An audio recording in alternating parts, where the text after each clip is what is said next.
guys.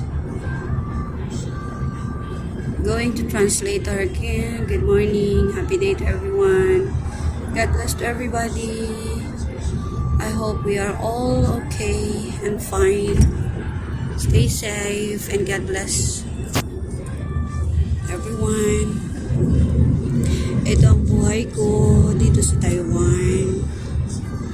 Isang consultant translator po. Kung sino po yung gusto magpa-translate, magpa-process ng papers, or mga bili ng ticket, pwede po niya ako i-PM sa account ko, Lisa Lin.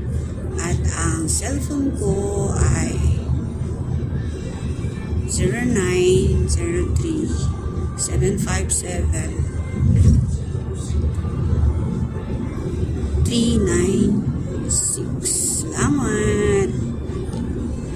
Kamusta po kayo mga kaibigan, mga relatives, mga kapatid? Relax lang po tayo. Dito po sa Taiwan ay very peaceful and friendly people here.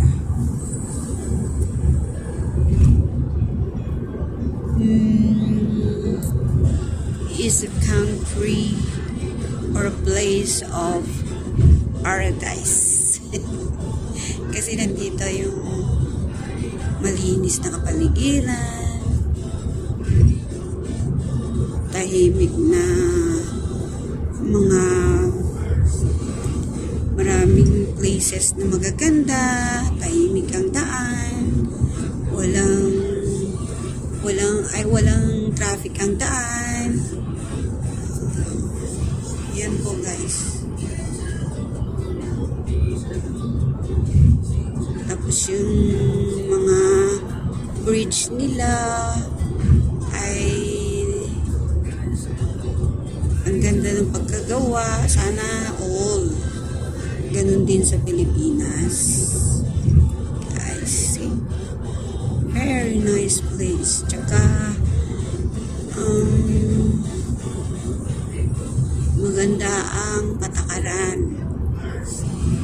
Ang gobyerno nila ay maganda.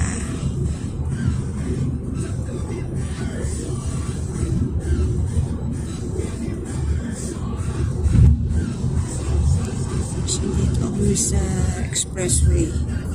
Sa taas ng tulay. Dumaan. Punta kami sa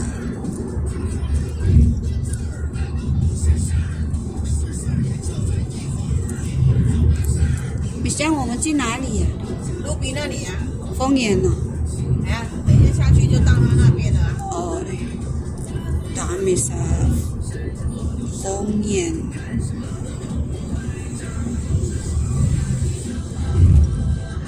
Boundary ng Howdy. At ang pinakamagandang place dito yung mga maraming flowers. Sa mga nanonood sa akin, happy bless sa inyong lahat. God bless sa inyong lahat. Happy day sa inyong lahat. Simple dito sa Taiwan pero rock. Simple pero rock.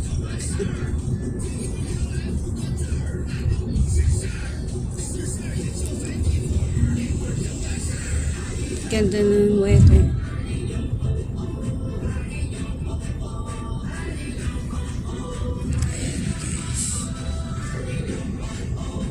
Bababa. Anong train? Ayan. Ayan guys, yung recycle.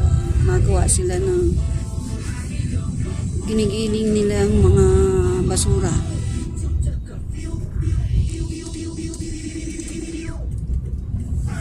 Para yung basura ay hindi nagkalat. Tapos gawin lang fertilizer yung iba, tapos yung sinesegregate nila yung telya Tapos yung mga papers, iba-iba yung sinisegregate nila. Dahil yung papers ginagawang karton. Tapos yung mga botelya ginagawa nilang ano ba yun? Paganda sa bahay, gano'n. Yung botelya na yun, no? Ginigiling nila yun, nagiging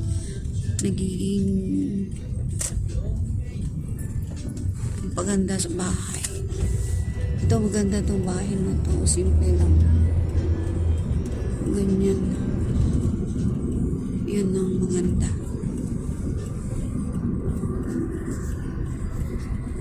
Okay guys, bye-bye. I love you all guys.